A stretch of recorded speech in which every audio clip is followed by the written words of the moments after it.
నేను సుమతి. మీరు lunch box వార్తలు వింటున్నారు. ఏ బ్యాంక్ ఎన్ఆర్ఐ కస్టమర్లు ఇప్పుడు అంతర్జాతీయ నంబర్ నుంచి కూడా యూపీఐ చెల్లింపు చేయగలుగుతారు. దేశంలో అత్యధికంగా అమ్ముడైన కారుగా నిలిచింది. భారతదేశ జీడీపీకి సంబంధించి ఇప్పుడు అంచనా ఏంటి? ఇవే కాకుండా బిజినెస్, పర్సనల్ ఫైనాన్స్ కు సంబంధించిన వార్తల్ని ఈ రోజు లంచ్ బాక్స్ లో తెలుసుకుందాం. ఇండియా రేటింగ్స్ అండ్ రీసెర్చ్ భారతదేశ జీడీపీకి సంబంధించి తన అంచనాను పెంచింది. ఇండియా రేటింగ్స్ ప్రకారం 2025 దేశ జీడీపీ 7.1% వేగంతో వృద్ధి చెందుతుంది. ఈ అంచనా రిజర్వ్ బ్యాంక్ ఆఫ్ ఇండియా కంటే ఎక్కువగా ఉంది. జీడీపీ 7% వృద్ధిని ఆర్బీఐ అంచనా వేసింది. ఆర్థిక వ్యవస్థ వృద్ధి ప్రభుత్వ, ప్రైవేటు పెట్టుబడుల సహాయంతో నిర్వహిస్తోందని రేటింగ్ ఏజెన్సీ సోమవారం తెలిపింది. ఇండియా రేటింగ్స్ తన మునుపటి నివేదికలో భారత జీడీపీ 6.5% చొప్పున వృద్ధి చెందుతుందని అంచనా వేసింది. సానుకూల సంకేతాలు ఉన్నప్పటికీ దేశీయ వినియోగ గణాంకాల్లో హెచ్చుతగ్గులు, ఎగుమతి రంగం ఎదుర్కొంటున్న కొన్ని సమస్యలను సృష్టించొచ్చని ఇటీవల నివేదికలు చెబుతున్నాయి. ద్రవ్యోల్బణం, ప్రపంచంలో కొనసాగుతున్న ఆర్థిక, రాజకీయ సంక్షోభం కూడా ఎగుమతి రంగానికి సవాలుగా మారుతున్నాయి. Hindustan petroleum corporation limited HPCL పెట్టుబడిదారులకు శుభవార్త చెబుతోంది. కంపెనీ మే 9న బోర్డు సమావేశం నిర్వహిస్తోంది.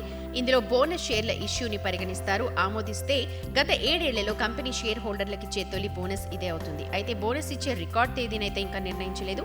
అంతకుముందు హెచ్పీసీఎల్ 2016లో 2:1 నిష్పత్తిలో బోనస్ షేర్లను జారీ చేసింది. అంటే ఇప్పటికే కలిగి ఉన్న ప్రతి ఒక్క షేరుకు 2 ఉచిత షేర్లు. అదే సమయంలో 2017లో కూడా కంపెనీ 1:2 నిష్పత్తిలో బోనస్ షేర్లను జారీ చేయడానికి ఆమోదించింది. ఐసీఐసీఐ బ్యాంక్ ఎన్ఆర్ఐ కస్టమర్లు భారతదేశంలో యూపీఐ చెల్లింపులను తక్షణమే చేయడానికి వారి అంతర్జాతీయ మొబైల్ నంబర్ను ఉపయోగించవచ్చు. దీన్ని సులభతరం చేయడానికి ICICI bank national payments corporation of ఇండియాతో భాగస్వామ్యం కుదుర్చుకుంది. గతంలో ఎన్ఆర్ఐలు యూపీఐ చెల్లింపులు చేయడానికి వారి బ్యాంకులతో భారతీయ మొబైల్ నంబర్ను నమోదు చేసుకోవాలి.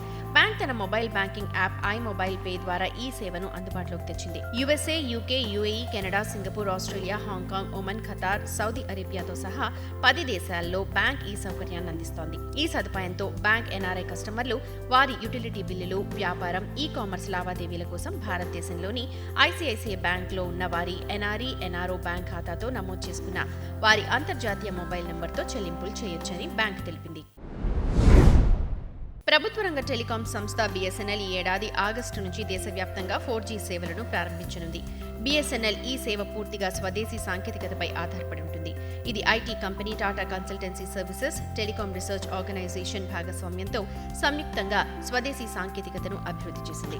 దీన్ని ఉపయోగించి బీఎస్ఎన్ఎల్ పంజాబ్లో 4G సేవలను ప్రారంభించింది.